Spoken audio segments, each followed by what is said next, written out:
할렐루야. 오늘은 우리가 인터넷으로 함께 예배를 드리면서 우리가 말씀을 나눕니다.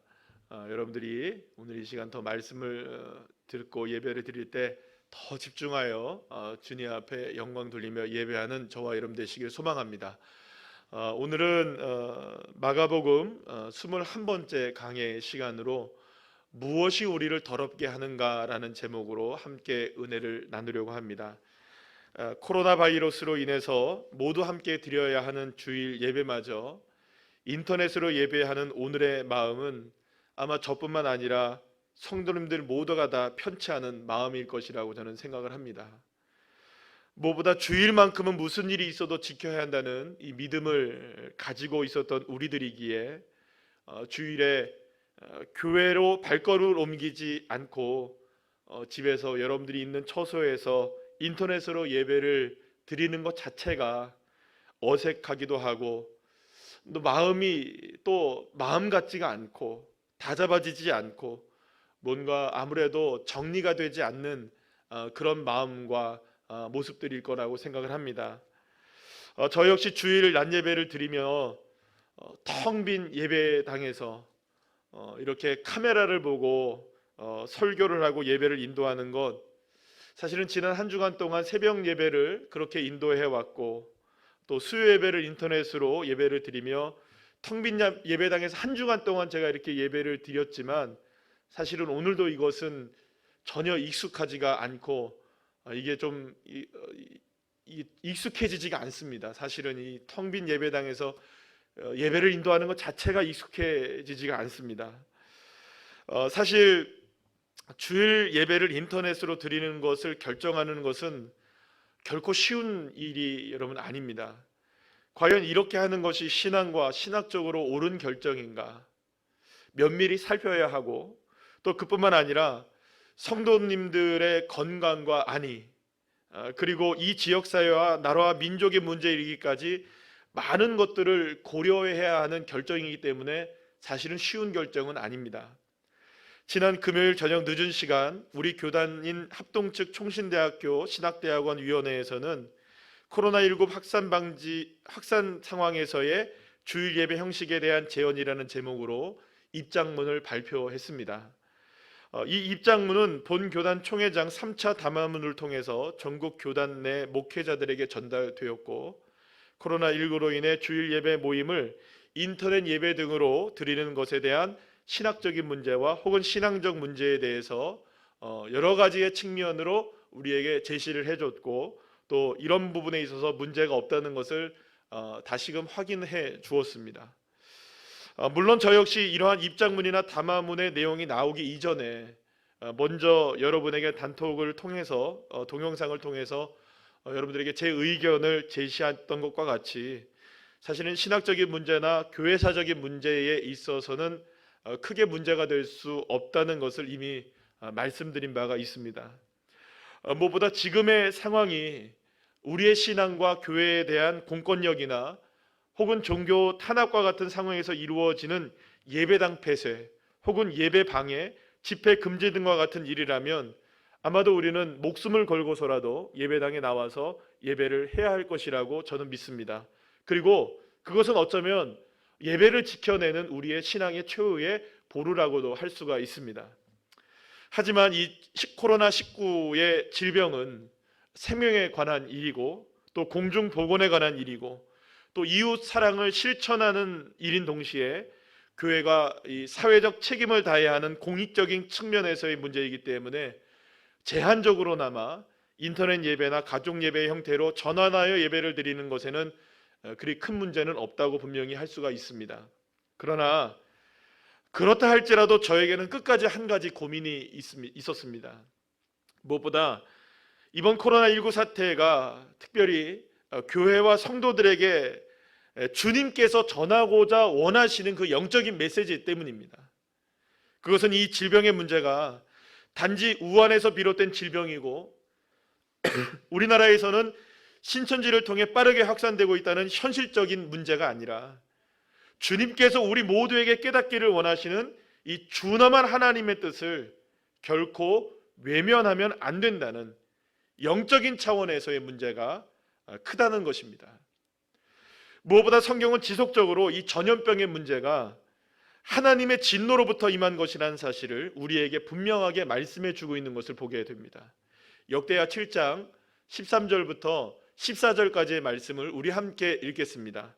혹 내가 하늘을 닫고 비를 내리지 아니하거나 혹 메뚜기들에게 토산을 먹게 하거나 혹 전염병이 내 백성 가운데에 유행하게 할 때에 내 이름으로 일컫는 내 백성이 그들의 악한 길에서 떠나 스스로 낮추고 기도하여 내 얼굴을 찾으면 내가 하늘에서 듣고 그들의 죄를 사하고 그들의 땅을 고칠지라. 아멘. 구약 성경에서 나타나는 전염병은 하나님의 백성들이 하나님을 찾지 않고 하나님을 떠나 죄악에 찌들어 살았을 때 하나님의 진노하심을 통해 드러나는 일종의 징계와도 같은 것이었습니다. 특히 민수기 16장과 25장 내용을 보게 되면 이스라엘 백성들 중 모세에게 대항하여 반역이 일어났던 죄를 지었던 이 고라 자손의 반역의 사건과 또 바알보올에 가담하여서 모압 여인과의 음행의 죄를 지은 이 이스라엘 백성들의 죄를 지은 것에 대해서 하나님은 전염병으로 징계를 내리시게 되는데 그때 각각 14,700명 그리고 또 24,000명의 백성들이 한꺼번에 죽게 되는 그러한 징계가 드러나게 되었던 것을 보게 됩니다. 물론 하나님을 믿지 않는 분들이나 성경을 잘 모르는 분들은 이러한 얘기를 하면 그렇다면 이 코로나19로 인한 질병이 인간의 죄로 인한 하나님의 징계라는 사실을 쉽게 이해하거나 받아들이지 못할 수도 있을 것이라고 저는 생각을 합니다. 어차피 성경을 안 믿으니 성경의 이야기를 받아들일 수가 없게 되는 것이겠죠. 사랑하는 여러분, 제가 지금 이 시간 말씀드리려고 하는 것은 이것입니다. 신앙의 눈으로, 성경의 눈으로 지금 우리의 예배마저 위태롭게 만들고 있고 우리의 삶의 모든 것을 뒤흔들고 있는 이 작은 바이러스 질병의 문제가 결코 하나님의 진노하심이라는 점에서 우리 모두는 자유로울 수가 없다는 것입니다. 그렇기 때문에 사실 그 어느 때보다 우리는 우리의 마음을 찢고 회개하고 주님을 찾고 또 찾으며 주님께 금식이라도 하면서 기도하고 또 기도해야 하고 부르짖고 또 부르짖어야 하는 때가 사실은 바로 지금인 것입니다.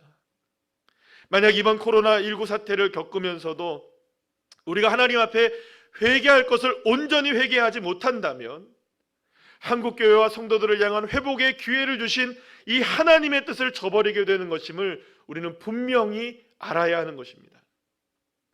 사실 이러한 영적 문제에 있어서 더욱더 깨어서 회개하며 기도해야 할 때이기 때문에 사실은 주일 예배마저 우리가 함께 모여 예배하지 못하고 함께 기도해야 하는데 기도하지 못하고 함께 찬양해야 하는데 찬양하지 못하는 부르짖지 못하는 그 안타까운 마음이 저에게 있고 아마 우리 모든 성도님들에게 함께 있을 것이라고 저는 생각을 합니다. 그래서 사실 마음이 무겁고 또 무겁기만 합니다. 사랑하는 여러분, 내 이름으로 일컫는 내 백성이 그들의 악한 길에서 떠나 스스로 낮추고 기도하여 내 얼굴을 찾으면 내가 하늘에서 듣고 그들의 죄를 사하고 그들의 땅을 고칠지라고 말씀하신 주님의 말씀을 분명하게 여러분들 기억하며 하나님께서 이 땅을 고쳐주시기를 간절히 소망하는 진정한 회개가 저와 여러분들에게 넘쳐나시기를 간절히 소망합니다. 자, 그렇다면 무엇에 대한 회개가 따라야 하는 것일까요? 그러나 분명한 것은 만약 이번 코로나19 사태만이 빨리 잠재워지고 빨리 치료되어지고 고쳐지는 것만을 위한 회개가 된다면 그것은 완전히 하나님의 뜻을 오해하는 것이라고 우리가 볼 수가 있습니다. 물론 빠른 시간 내에 이 모든 질병이 고쳐지게 될 줄로 믿습니다. 회복되어져야 합니다. 이 엄청난 난리를 겪으면서도 그러나 우리가 중요한 것이 있죠. 이 근본적인 신앙의 문제, 근본적인 우리의 영적인 문제, 이것이 우리에게 해결되지 않는다면 여러분, 질병은 치료될 수 있으나 여전히 남아있는 우리의 문제가 해결되지 않는다면 오히려 그 다음은 어떠한 더 큰 재앙으로 우리에게 다가오게 될지 우리는 결코 그것을 간과해서는 안 된다는 것을 잊지 마셔야 하는 것입니다. 자, 그런 의미에서 오늘 본문의 말씀은 지금 우리들의 영적인 문제가 무엇이고 우리들이 진정으로 주님께 회개해야 하는 것이 무엇이고 스스로 주님 앞에 낮추며 겸손히 주님의 십자가의 은혜를 갈망하며 회복해야 하는 것이 무엇인지를 너무나 정확하게 말씀해 주고 있는 말씀이라고 할 수 있습니다. 사실 이번 한 주간 동안 말씀이 사실 손에 잡히지 않았습니다. 왜냐하면 주일 예배만 생각하면 마음이 무거웠기 때문에 과연 어떤 말씀을 함께 나눌까, 그냥 이 마가복음 이 강해 말씀을 계속 해야 하는 것인가, 아니면 특별한 어떤 메시지를 준비해야 되는 것인가. 그래도 이 강해 설교를 제가 진행하면서 그때그때마다 주시는 말씀이 하나님의 온전한 뜻이라는 것을 알았기에 이 말씀을 준비하면서 그렇구나, 주님께서 오늘 우리에게 이 말씀을 통해서 깨닫게 하시는 것이 바로 이것이구나 라는 것을 알게 되었고, 이 강해의 말씀을 그대로 여러분들과 함께 전하게 되었습니다. 특별하게 말씀을 본문을 준비하지 않아도 주님께서 이 말씀을 우리에게 준비하셨다는 것은 분명한 하나님의 뜻이 여기에 있다는 것을 여러분들 깨달으시고 저와 여러분이 오늘 이 말씀 듣고 변화되어지는 은혜가 있게 되기를 간절히 축원합니다. 자, 오늘 말씀을 본문을 보게 되면 예수님께서 이 바리새인들과 서기관들에게 비난을 받는 장면을 우리에게 소개시켜주고 있습니다. 그들은 제자들이 손을 씻지 않고 음식을 먹은 것에 대하여서 유대인의 정결법을 어긴 것이라며 예수님을 맹비난하게 됩니다. 출애굽기 30장 19절 말씀에 의하면 아론과 그의 아들들인 제사장들이 성전 안으로 들어가기 전에 한 가지를 하게 됩니다. 뭘 하게 되냐면 죽지 않으려면, 그러니까 성전에 들어갔을 때 죽지 않으려면 해야 되는 한 가지가 있었는데 그것은 물두멍에서 손과 발을 물로 씻어내는 일이었습니다. 그렇기 때문에 이 전통이 있었는데 바리새인들은 이것을 근거로 하여서 성전에 들어가거나 음식을 먹을 때 손을 씻어야 한다는 나름대로의 이 정결법을 만들게 되었던 것입니다. 물론 하나님께서 출애굽기에서 요구하셨던 것은 제사장들에게만 요구했던 것이고 성전에 들어갈 때만 요구했던 것인데 이러한 법을 일상으로 적용시켜서 확대했던 것입니다. 그래서 음식을 먹을 때에도 집안에 들어갈 때에도 이 청결하기 위하여서 이 손을 씻어야 한다는 것을 법으로 만들어낸 것이고, 그래서 이것을 제사장 마치 이제 손을 씻는 것을 무엇처럼 생각하게 되었냐면 우리도 제사장들처럼 하나님 앞에 죄가 없습니다, 우리는 깨끗합니다 라는 모습의 어떤 종교적인 것을 나타내기 원하는 것들로도 이것이 행해지기 시작했다는 것입니다. 여러분, 그러니까 이 손을 씻는 것은 두 가지의 의미가 있었던 겁니다. 실제로 손을 씻어서 손을 정결케 깨끗하게 한 곳도 있었지만 이게 뭔가 이렇게 손을 씻음으로 어떻게 합니까? 뭔가 이렇게 내가 깨끗한 사람처럼 보이게 되는 그런 모습 때문에 이 손을 씻는 정결법이 있었다는 겁니다. 자, 여러분들 요즘에 하루에 손 몇 번씩이나 씻으십니까? 우리 장로님 손 얼마나 많이 씻으십니까? 여러분들은 손 자주 씻으시죠? 또 손만 씻는 게 아닙니다. 뭐 어디를 가든지 뭐 어떻게 합니까? 손소독제로 막 씻어댑니다. 계속 씻습니다. 여러분, 요즘에 코로나 바이러스 때문에 이렇게 우리가 청결하게 사는 것에 대해서 관심이 많은데요. 이렇게 여러분, 이 유대인들은, 바리새인들은 그렇게 손을 깨끗이 씻었던 겁니다.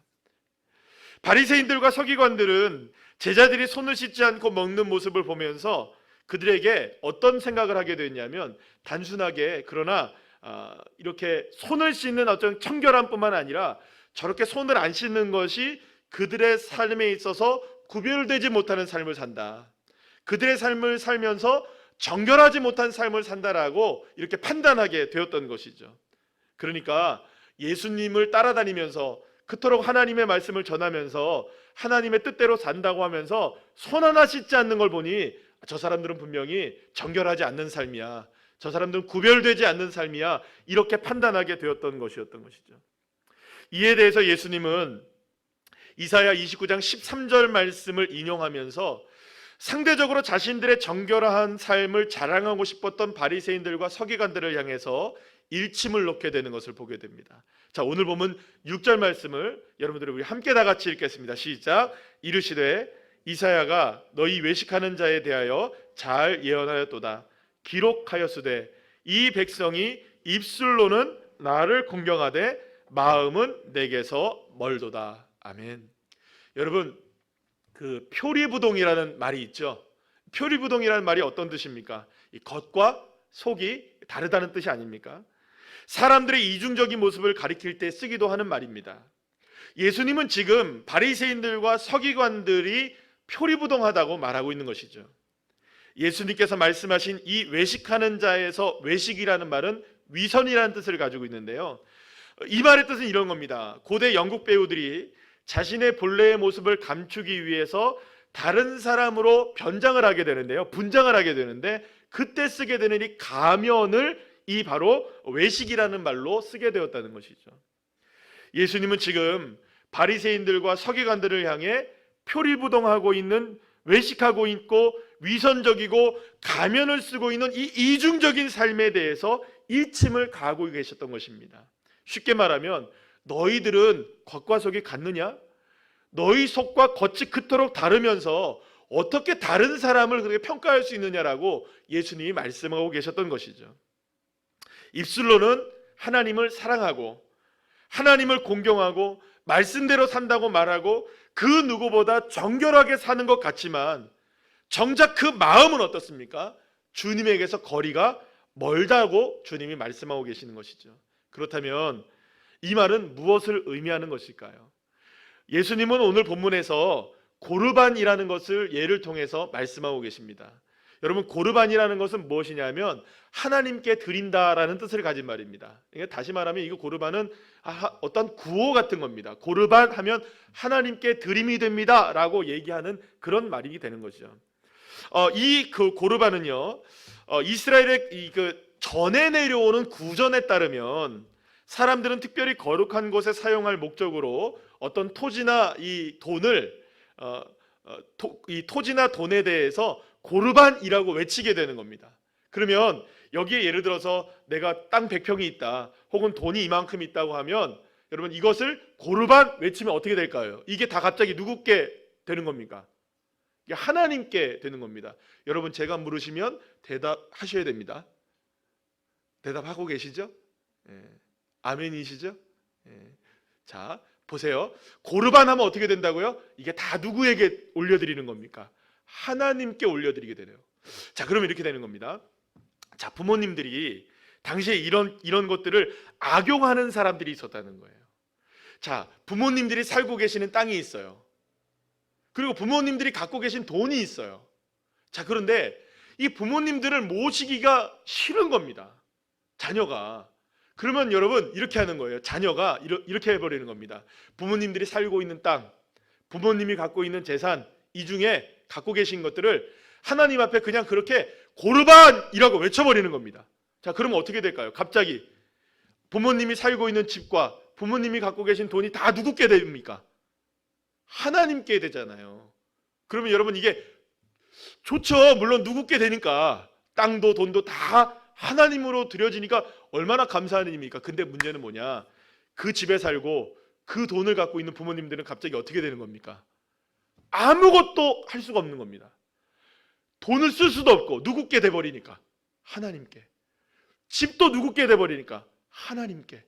그러니까 그곳에서 살 수도 없고 그 돈으로 뭘 할 수도 없는 상황이 돼버리는 거예요. 그러니까 입술로는 어떻게 되냐? 합법적으로 하나님 앞에 올려드리긴 했지만 이 고르반이라는 제도를 악용해서 당시에 많은 사람들이 부모님의 부양을 책임을 지지 않으려고 하는 일들이 실제로 벌어지게 되었다는 것이죠. 그러니까 고르반 외쳐버리면 부모님들은 갑자기 어떻게 할 수가 없는 겁니다. 부모님을 자녀가 모시지 않아도 되는 거예요. 왜냐하면 하나님께 드려진 땅에 살고 있고 집에 살고 있고 돈을 갖고 있으니까 이제는 내 책임이 아니고 다 누구 책임이 되니까? 하나님 책임이 되니까요. 그러니까 예수님은 지금 이렇게 얘기하시는 거죠. 고르반을 통해서 말씀하시는 것은 분명해요.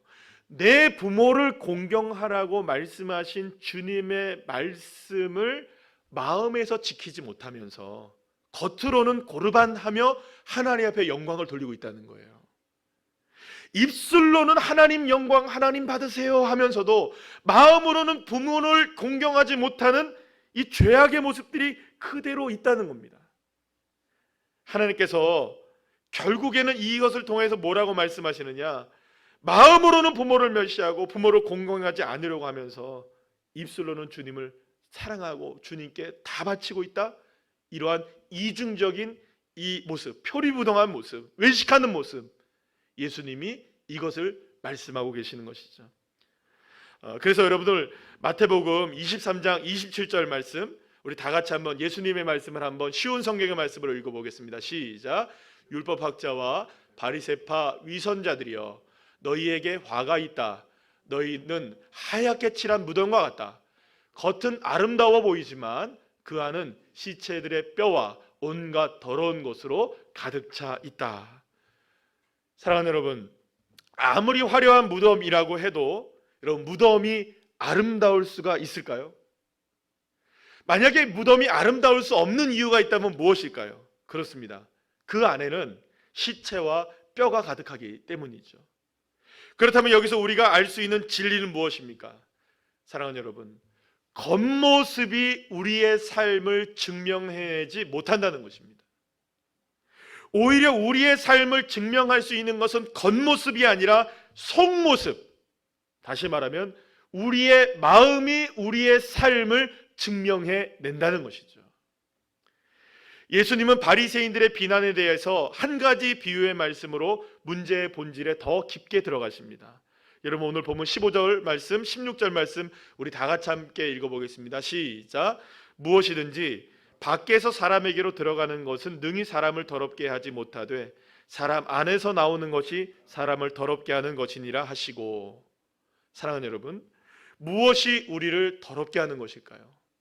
어떤 것이 성스러운 것이고 어떤 것이 속되고 더러운 것일까요? 지금 우리는 눈에 보이지 않는 코로나 바이러스와 싸우고 있습니다. 그 작은 바이러스를 어떻게 해서든 막아보겠다고 마스크를 쓰고 손을 씻고 있습니다. 여러분, 어찌 보면 저도 그렇습니다. 여러분도 마찬가지시겠지만 요즘처럼 깨끗하게 지내보신 적이 있으십니까? 없으십니까? 요즘처럼 위생에 신경 쓰신 적이 있으십니까? 없으십니까? 조심하고 또 조심하고 또 조심하며 지내지 않으십니까? 자, 그렇다면 그렇게 우리의 손을 깨끗이 씻고 마스크를 쓰고 그 어느 때보다 우리가 정결하게 사는 우리의 삶은 여러분 정말로 깨끗하다고 할 수 있을까요?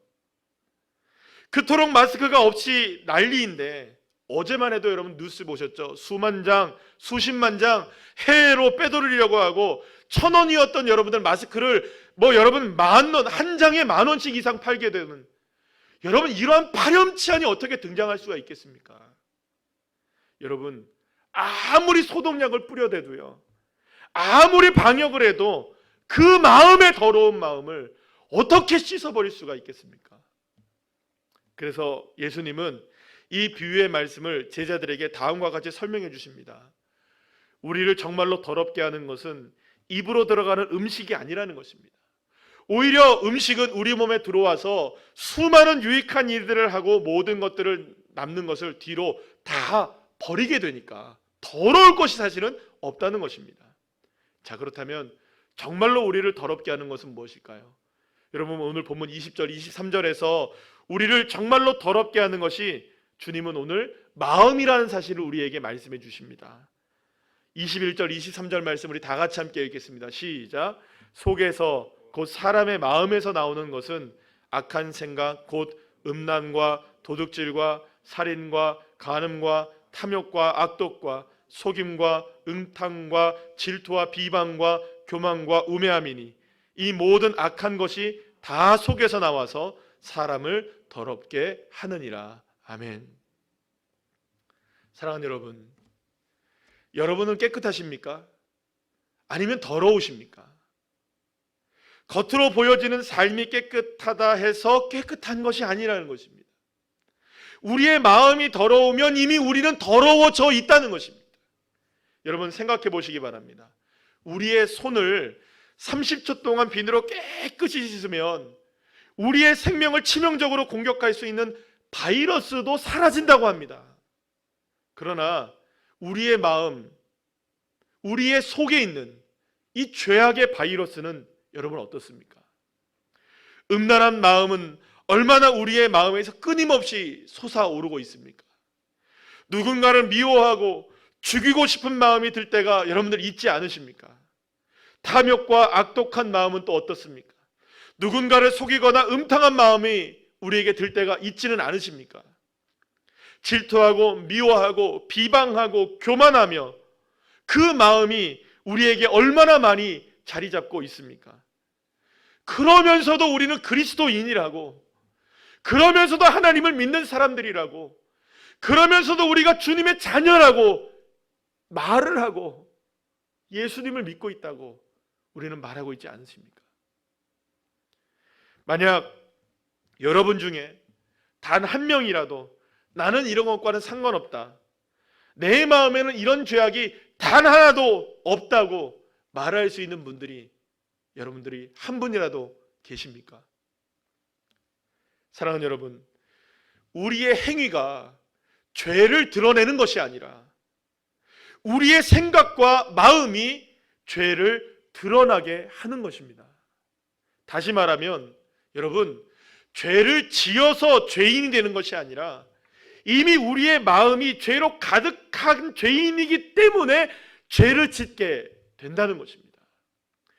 요한일서 3장 15절 말씀과 마태복음 5장 27절 28절 말씀 우리 다 같이 함께 연이어 읽겠습니다. 시작. 그 형제를 미워하는 자마다 살인하는 자니 살인하는 자마다 영생이 그 속에 거하지 아니하는 것을 너희가 아는 바라. 계속해서 또 간음하지 말라 하였다는 것을 너희가 들었으나 나는 너희에게 이르노니 음욕을 품고 여자를 보는 자마다 마음에 이미 간음하였느니라. 사랑하는 여러분, 저와 여러분을 더럽게 하는 것은 무엇일까요? 여러분 어떠십니까? 여러분은 정결하십니까? 여러분들의 마음은 괜찮으십니까? 로마서 7장 21절 말씀부터 사도 바울은 이렇게 고백하는 것을 봅니다. 다 같이. 그러므로 내가 한 법을 깨달았노니 곧 선을 행하기 원하는 나에게 악이 함께 있는 것이로다. 내 속 사람으로는 하나님의 법을 즐거워하되 내 지체 속에서 한 다른 법이 내 마음의 법과 싸워 내 지체 속에 있는 죄의 법으로 나를 사로잡는 것을 보는도다. 여러분, 내 속사람, 내 마음의 악함이 내 육신의 선함을 사로잡아 버리고 있다는 사도 바울의 고백이 사실 저와 여러분의 정직한 삶이 아니겠습니까? 사랑하는 여러분, 이번 코로나19 사태를 통해 우리가 회개해야 할 것은 무엇일까요? 우리가 깨닫고 돌이키며 주님 앞에 기도하며 우리의 삶을 다시금 회복시켜야 할 그것은 과연 무엇일까요? 여러분, 단지 코로나 바이러스가 빨리 종식되는 것만이 우리의 기도가 되어서는 안 되는 이유가 바로 여기에 있습니다. 물론 하루빨리 코로나19가 치유되고 고쳐지고 회복되어야만 합니다. 하지만 이토록 아픔을 겪으면서도 우리의 입술과 마음이 여전히 다르다면, 우리의 마음의 죄악을 온전히 회개하지 않고 돌이키지 않는다면, 여러분, 이 아픔을 통해 하나님께서 깨트리기를 원하시는 우리의 외식적인 모습이 바뀌어지지 않는다면 이것은 오히려 더 큰 비극으로 가는 길이 되지 않겠습니까? 2014년 4월 16일 한국 사회는 너무나 큰 아픔을 겪었습니다. 바로 세월호 사건이었습니다. 이 일이 일어났을 때 한국 교회는 너나 할 것 없이 마음을 찢으며 회개운동에 동참했었습니다. 그 아이들이 그 바닷속에서 죽어갔던 것들이 다 우리 책임이라고 얼마나 많이 울었습니까, 여러분? 그 큰 사건이 일어났을 때 우리의 마음은 모두가 다 무너졌었습니다. 자, 그런데 그뿐이었습니까? 그렇게 큰 사건이 일어나고 그 사건이 일어날 때마다 한국교회가 했던 것은 무엇이었습니까? 회개 운동을 하자는 것이었습니다. 그리고 이번 코로나19 사태를 맞이하게 된 우리들입니다. 하나님을 향해 여러분 마음껏 예배도 드릴 수 없는 상황을 우리가 맞이하게 된 것입니다. 어쩌면 아주 조심스럽지만 이런 생각을 해보게 되었습니다.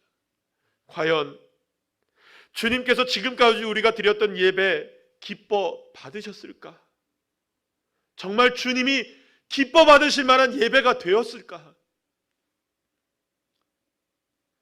여러분, 큰 사건이 일어날 때마다 회개했지만 우리의 회개는 정말 진정한 회개였을까?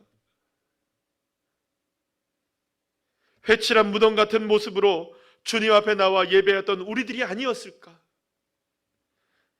우리의 마음은 음란과 도둑질과 살인과 간음과 탐욕과 악독과 속임과 음탕과 질투와 비방과 교만 그리고 우매함으로 가득 차 있으면서도 겉으로는 정결한 모습으로 갖춰진 모습으로 은혜롭게 거룩한 모습으로 주님 앞에 예배하고 있었던 것은 아니었을까? 아모스 선지자를 통해 말씀하신 하나님의 준엄하신 말씀에 여러분 우리 함께 귀 기울여 보시길 바랍니다. 아모스 5장 21절 24절 말씀입니다. 다 같이 함께 읽읍시다. 내가 너희 절기를 미워하여 멸시하며 너희 성회들을 기뻐하지 아니하나니 너희가 내게 번제나 소제를 드릴지라도 내가 받지 아니할 것이요 너희의 살찐 이생의 화목제도 내가 돌아보지 아니하리라. 내 노래소리를 내 앞에서 그칠지어다. 내 비파 소리도 내가 듣지 아니하리라. 오직 정의를 물같이 공의를 마르지 않는 강같이 흐르게 할지어다. 사랑하는 여러분, 주님은 저와 여러분의 삶에 정의가 흘러내리기를 원하시고 계십니다. 주님의 공의가 흐르는 삶이 되기를 원하시고 계십니다. 그 마르지 아니하는 주님의 축복의 역사가 우리에게 흘러가기를 원하시고 계십니다. 원하고 바라는 것은 주님의 그 은혜의 강물로 인하여 저와 여러분의 죄악들이 맑게 씻겨지게 되기를 간절히 소망합니다. 우리의 마음속에 있는 더러운 일들이 깨끗하게 씻겨지게 되고 회개하게 되는 놀라운 은혜가 있기를 간절히 소망합니다. 사랑하는 여러분, 오늘 이 시간 요엘서 2장 13절에서 14절에서 말씀하시는 이 선지자의 외침을 다 같이 함께 우리가 읽어보도록 하겠습니다. 너희는 옷을 찢지 말고 마음을 찢고 너희 하나님 여호와께로 돌아올지어다. 그는 은혜로우시며 자비로우시며 노하기를 더디하시며 인애가 크시사 뜻을 돌이켜 재앙을 내리지 아니하시나니 주께서 혹시 마음과 뜻을 돌이키시고 그 뒤에 복을 내리사 너희 하나님 여호와께 소제와 전제를 드리게 하지 아니하실는지 누가 알겠느냐. 아멘. 사랑하는 여러분, 우리는 지금 무엇으로 더러워져 있을까요? 우리의 마음을 찢읍시다. 우리의 마음을 깨끗하게 합시다. 수없이 더러운 것들로 가득 차 있는 우리의 마음을 예수 그리스도의 십자가로 공의로 깨끗하게 씻어냅시다. 정의로 깨끗하게 씻어냅시다. 예수의 보혈로 씻어냅시다. 입술로만 주님을 존경하는 것이 아니라 마음으로도 주님을 존경합시다. 우리의 마음을 깨끗이 씻고, 여러분 사실은 어떻게 생각하면 이 코로나 바이러스와는 비교도 안 되는 위선적이고 더러운 것들이 우리 마음에 가득하지 않습니까? 그 마음을 예수의 보혈로 씻어내고 정말로 진정으로 회개하며 여호와 하나님께로 돌이키는 저와 여러분 되기를 간절히 소망합니다. 오늘 저와 여러분은 흩어져 예배를 드리고 있습니다. 여러분 오늘 예배를 드리시면서 어떤 마음이십니까? 여러분들이 예배를 드리시는 그 장소에도 여러 가지 마음이 있으시겠지만 목사로서 오늘 이 시간에 텅 빈 예배당에서 주일 예배를 인도하는 제 마음, 오늘 이 시간 다시 한번 생각하게 됩니다. 주님께서도 나에게도 우리 모든 성도들에게도 오늘 이 시간 예배드리는 여러분들 모두에게 주님이 원하시는 딱 한 가지 있다라는 것이죠. 우리 예배를 점검하고 우리의 마음을 점검하고 점검하는 것으로만 끝나는 것이 아니라 철저하게 회개하고 철저하게 주님 앞에 마음을 찢을 때 주님께서 우리가 진정으로 다시 모여 예배하게 될 그날 영과 진리로 주님을 예배하고 예배자가 되어지고 그럴 때 오늘 주님이 요에서 말씀하신 것처럼 은혜로우시고 자비하시고 노하기를 더디하시고 사랑이 크신 하나님께서 우리에게 이 재앙을 돌이키시고 오히려 하늘에서 우리에게 큰 은혜의 복을 내려주실 줄로 믿습니다. 사랑하는 여러분, 함께 기도합시다. 함께 우리가 다시금 섭시다. 회개합시다. 주님의 은혜 가운데 우리의 모습들, 더러운 것들을 맑게 씻고 새롭게 되어 주님 앞에 온전하게 예배자의 삶을 살아갈 수 있는 주의 자녀들 되시기를 간절히 축원합니다.